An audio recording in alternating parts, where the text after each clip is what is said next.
Kiriakou. I'm a former CIA counterterrorism officer and former senior investigator for the U.S. Senate Committee on Foreign Relations, and I'm here today to answer questions from the Honesty Box.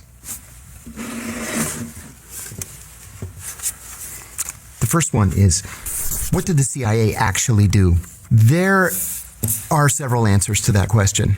What the CIA is supposed to do, what it is legally tasked with doing, is very simply to recruit spies, to steal secrets, and then to analyze those secrets to give the president and other senior policymakers the best information with which they can make policy. Now, in real life, it's not that simple. The CIA does whatever the president tells it to do. That could be to overthrow foreign governments. It could be to implement covert action programs, to influence the foreign media, to even kill people. It just depends on who the president is and what policy he wants to implement. What skills make a good agent? You might be surprised by the answer, actually. The CIA, when it recruits spies, when it recruits operations officers, doesn't necessarily look for the big buff guy who works out, every day or 6 days a week. They look for people who have sociopathic tendencies, not sociopaths. Sociopaths are impossible to control because they have no conscience. They blow right through a polygraph exam, but they won't take orders. People who have sociopathic tendencies do react to a polygraph. They do experience regret or remorse. They will respond to directives and orders. I'll give you an example. When I first was recruited by the CIA, I was asked in a group of new hires what we would do if we got a cable from CIA headquarters ordering us to collect information on the Indonesian economy. You recruit the Indonesian economic secretary, you make him your best friend, you spend money on him, your wives become friends, you vacation together, but you learn that he is just not recruitable. So what do? Well, one of my colleagues said, you double down, work the case another 6 months, and hope for the best. A second colleague said, maybe you work it through your wives, maybe your wife can convince his wife to give you the information. I raised my hand and I said, you break into the Indonesian embassy and you steal it. And the instructor said, that's exactly what you do. That's a sociopathic tendency. What's the coolest piece of spy tech you ever got to use? There's kind of a dirty little secret about spy tech, and it is that 95% of it is purchased from Amazon.com. Seriously. Because it is cheaper and it is quicker just to go online and buy it and then use it operationally than it is to invent it from scratch. The coolest piece of spy tech that I ever used was it was a leather briefcase. I just went into the local marketplace in Pakistan and bought it. I think it cost the equivalent of like $10. And over the course of 3 days, one of our technical officers pulled the threads out of it, installed a wire all the way around the briefcase, which could act as a listening device, and then packed the area around the wire with these little teeny tiny batteries that I had never seen before. And then he sewed the whole thing closed again. So I walked into a meeting with my little briefcase. The bad guy took the briefcase from me, opened it up, looked through it. It didn't have anything in it because it was all sewn into the lining. And we sat there and had the meeting while my colleagues half a mile away were able to listen to the entire thing. It was very cool. Does the CIA listen through our phones and laptop cameras? Yes. I hate to say it. There was a dramatic leak in 2017 that the CIA came to call the Vault 7 disclosures. Gigabytes worth of documents leaked by a CIA technology engineer. What he told us was that the CIA can intercept anything from anyone, number one. Number two, they can remotely take control of your car through the car's embedded computer. To do what? To make you drive off a bridge, into a tree, to make you kill yourself and make it look like an accident. They can take over your smart television and turn the speaker into a microphone so that they can listen to what's being said in the room even when the TV is turned off. God knows what else that they can do that hasn't been leaked. Are hitmen real? Yes. At the National Security Council, there is a committee that meets every Tuesday morning at 9 o'clock to draw up something called the kill list. They sit around a table and they make a list of all the people that they want to kill that week. And then they take it back to the CIA, which has a dedicated unit.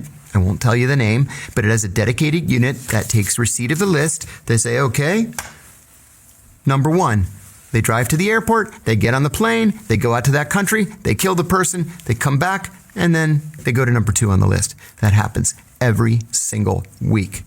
Now, we can have a conversation about whether that's right or whether it's wrong. It's certainly immoral. It's illegal, but it's been tasked by the president. At the same time, they will tell you there hasn't been another 9/11, has there? Maybe it's because we're out there killing people. What kind of people would be on that list? Oh, the most dangerous terrorists in the world. Or at least people that the CIA deems to be the most dangerous terrorists in the world.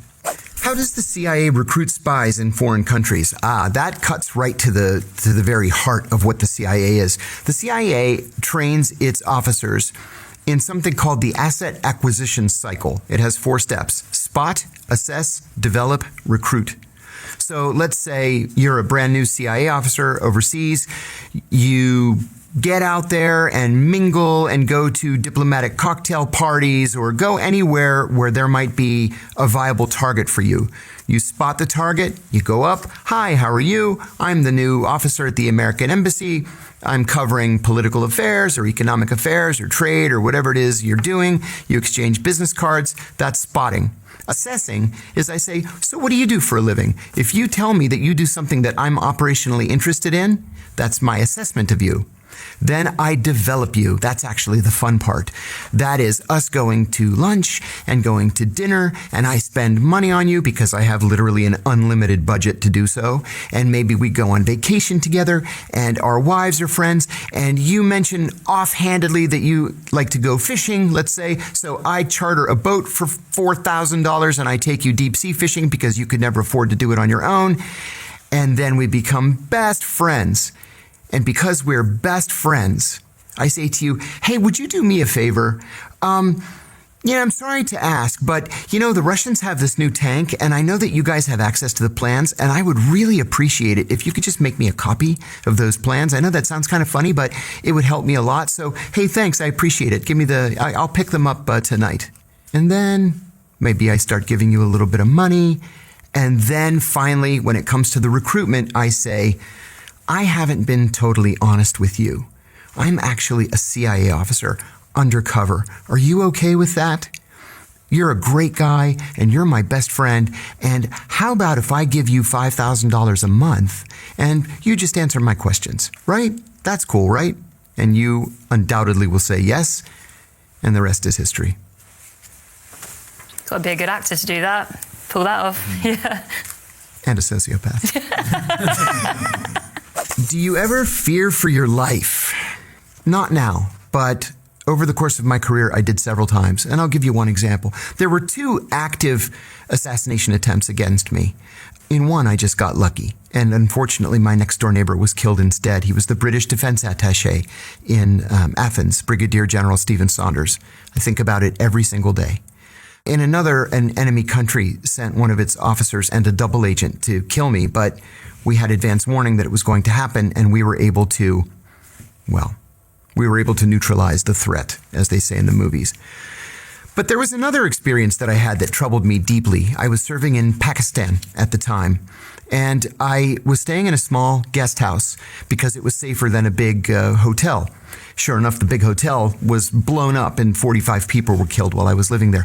But I left my guest house at a different time, like I did every day, and took a different route, like I did every day, to go to work. And I noticed that a man on a motorcycle wearing a red helmet was trying very hard to stay in my blind spot. I worked 12, 14 hours, whatever it was that day, and I left, and it was dark, and sure enough, there he was again. There's a definition of surveillance. It's multiple sightings at time and distance. So I've seen him multiple times at different times of the day and at different places. I'm definitely under surveillance. I got up at 5 o'clock in the morning, got in the car, drove a block. There he was again. So when I got to the office, I said to the security officer, I am under surveillance. I'm 100% sure that I'm under surveillance. He said, well, let's wait until the chief comes in. When the chief finally came in, I told him the story, and he said, well, you know what you have to do. I said, I know. I'm going to kill him if I see him this afternoon. I was worried about it all day, and all my coworkers came up to me that day to slap me on the back and say, don't worry, we're all going to be out there. We're going to have a whole security team. I said, I know, but I never killed anybody before, and I'm so worried that he's going to kill me before I get a clear shot at him. That afternoon, I had a meeting at a safe house that we shared with the local service. And on my way out at the end of the meeting, and I don't know why I did this, but I turned around and I said, General, are you following me? And he said, no, why? And I said, because I'm under surveillance. And if I see this guy again, I'm going to kill him. And I never saw him again.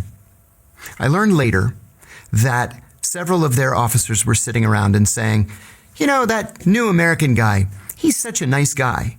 Nobody's that nice. I wonder if he's being nice just to try to make us drop our guard. And they decided to put the worst surveillance officer in their entire intelligence service on me. And if I hadn't said something that afternoon, he would be in the ground today. Does Trump have the UK and Europe's back? No, he doesn't.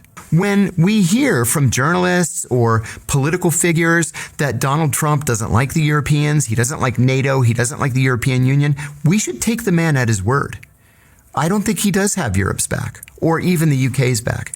When he says America first, he means America first, whatever that means. He has an idea in his own mind, but I don't think he cares one whit about Europe. Which film or TV series portrays spy work the most accurately? Great question. I will tell you that at the CIA, we watch every single spy movie and spy series. All of us do. I'm proud to say that I have been the script advisor on The Bourne Ultimatum, on Kill the Messenger, on True Lies, and on Burn Notice. We love this kind of thing. Most of them have nothing whatsoever to do with the reality of the CIA, except a couple. In terms of TV, Homeland. Wow. They got it right. The only thing that they got wrong was if you go crazy, they send you to the hospital until you're not crazy anymore. In movies, there was a movie that came out in 2004 called The Recruit. The first half of the movie, where the lead character is going through training, 100% accurate, except for one minor difference. They didn't beat us in training. Everything else that he went through, we went through it in spades. Most other movies, stinkers. And listen, just as a general rule, if somebody calls the CIA the company, turn it off. Is social media the biggest intelligence gathering tool today? It is absolutely one of them, yes. You know, I was always amazed when I was at the CIA at how targets, legitimate intelligence targets, would literally put their entire lives on LinkedIn and Facebook. Incredible. You don't even have to do any research. They lay it all out right there on the screen for you. So the answer is yes. If you value your privacy, if you don't want to pop up on the radar, you have to stay away from social media. What was 9/11's impact on the world? You know, I was in the CIA's headquarters on the morning of 9/11. Well, we knew we were at war. And one of the first thoughts that I had that morning was, does Osama bin Laden have any idea what he's done? Does he have any idea how many people are going to die? We all knew what the American response was going to be. It was going to be merciless. The question is, what was 9/11's impact on the world? It was dramatic and lasting. We're almost 24 years after the 9/11 attacks, and we still can't go through airports with our shoes on. Untold trillions of dollars have been spent on counterterrorism and defense, and that is probably never going to change. Why are there so many wars in 2025? Well, do you want my real answer or do you want my diplomatic answer? My real answer is the U.S. has a defense budget that is bigger than the next 8 largest countries combined. After 9/11, the U.S. entered into something like a permanent wartime economy, where if we didn't have a war to fight and to finance, we would actually go into recession. Now, we see ourselves as the world's peacekeepers. In many cases, we're not. We tend to be places where we're not wanted or welcome, and we end up forgetting to leave. There's an old joke inside the CIA about Iran. Like, why would Iran put its country right in the middle of all of our military bases? There you have it. Why are there so many wars? It's because the U.S. has an activist foreign policy, and sometimes we make friends on the wrong side of issues.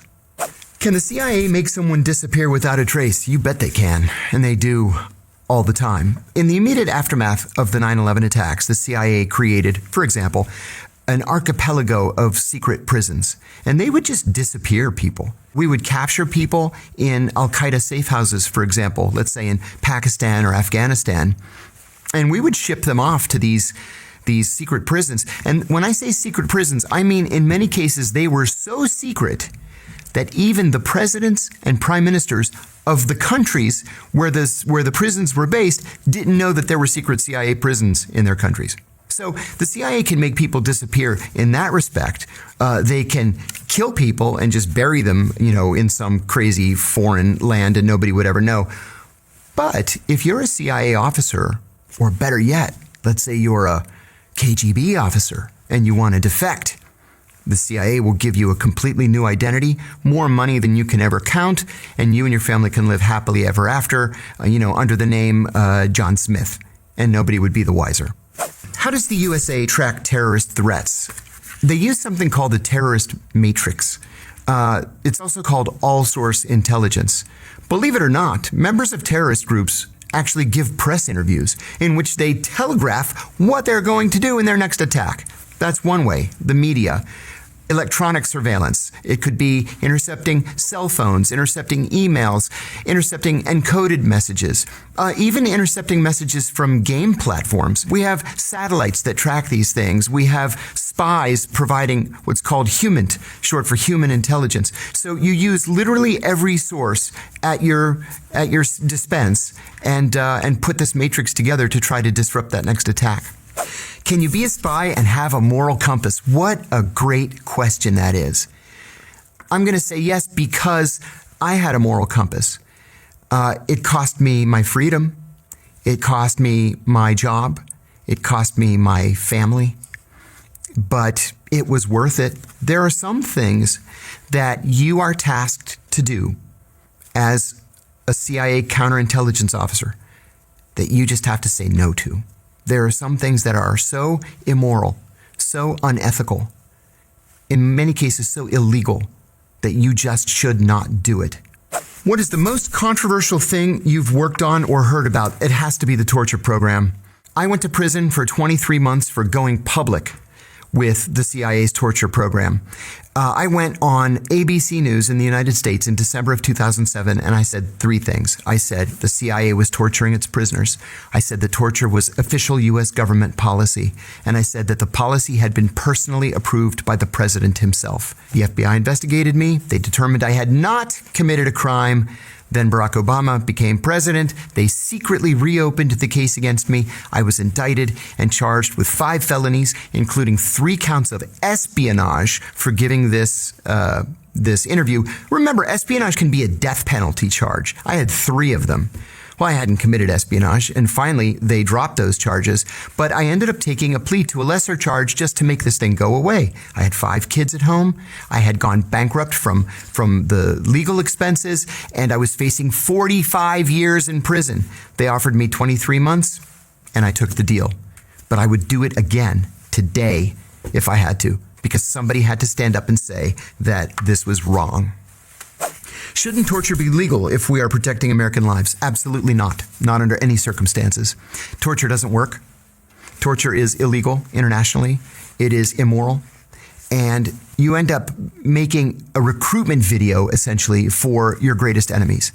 For example, when it became apparent that the U.S. was torturing military prisoners at Abu Ghraib prison in Iraq, and video was leaked showing those prisoners in orange jumpsuits, ISIS bought orange jumpsuits and made its kidnapping victims, who were mostly aid workers and American journalists, wear orange jumpsuits and then beheaded them on camera.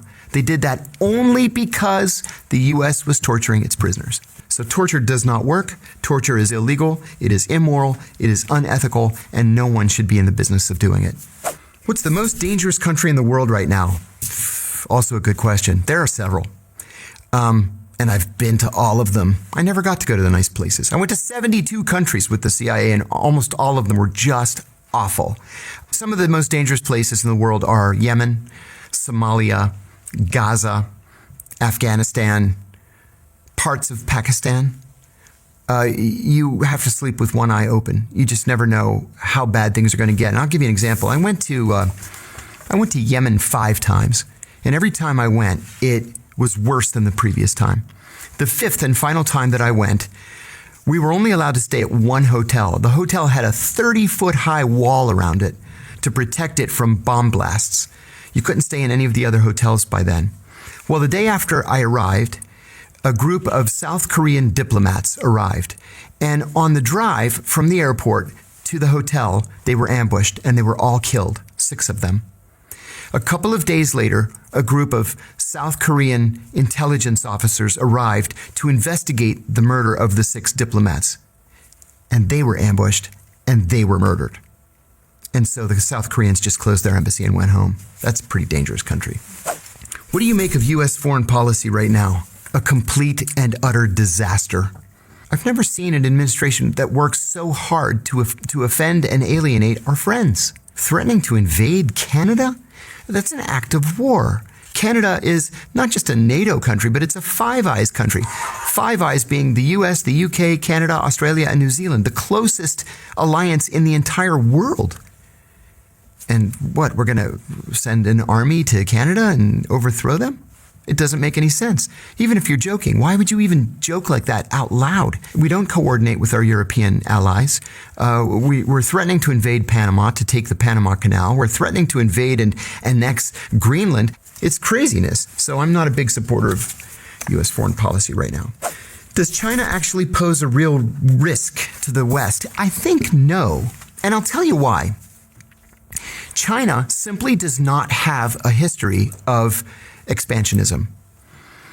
If you put aside Tibet, which the Chinese have always claimed to be a part of China, the Chinese have never invaded another country. They had a little border skirmish with the Vietnamese in the 1970s. They had a little border skirmish against India in the 1960s, but they don't invade countries. And they have only one military base outside of China. It's in Djibouti, and believe it or not, they share it with the United States.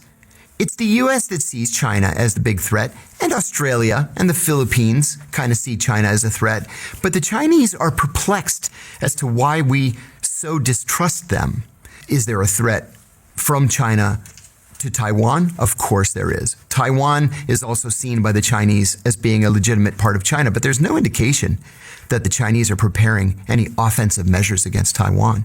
I just don't see what the big threat is.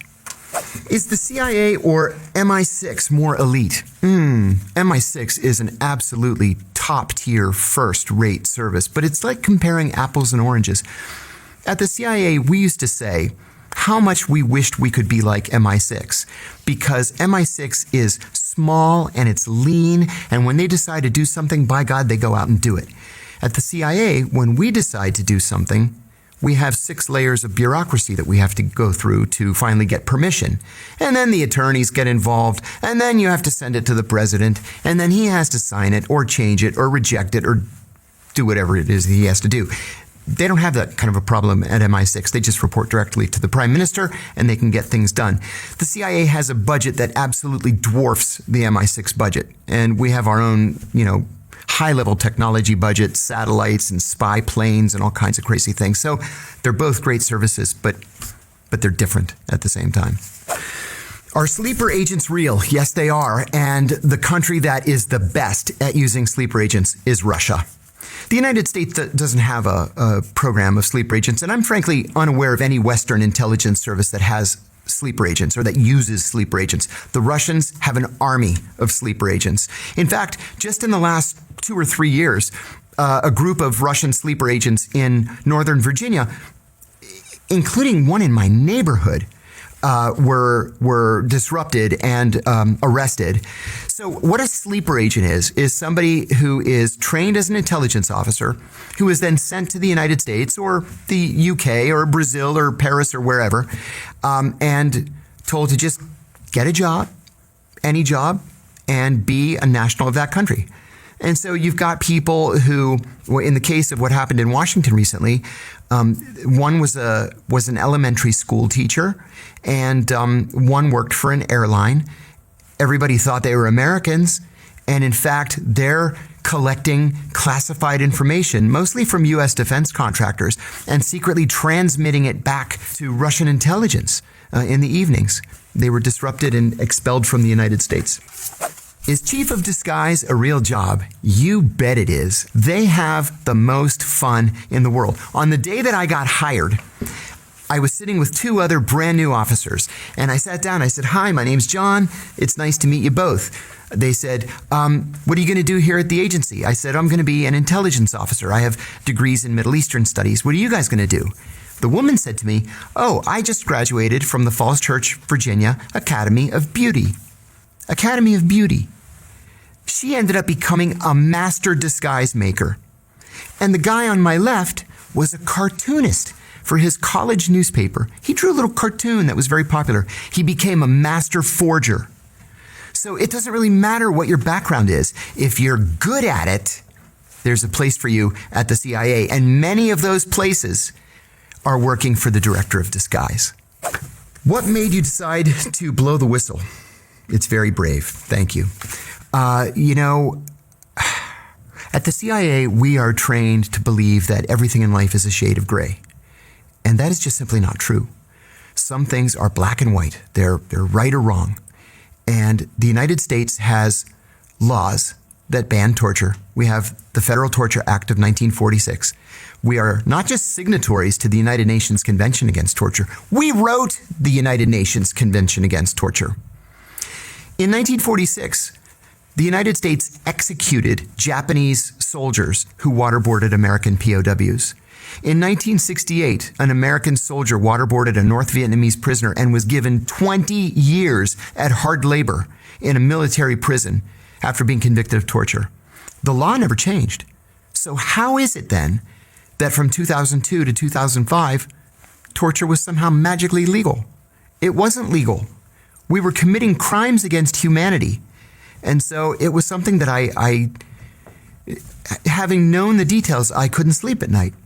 And I believed, and in retrospect, I was right, that the American people had a right to know what their government was doing in their name. And I'm proud to say that because of my revelations, the McCain-Feinstein Amendment was passed into law, and it formally and permanently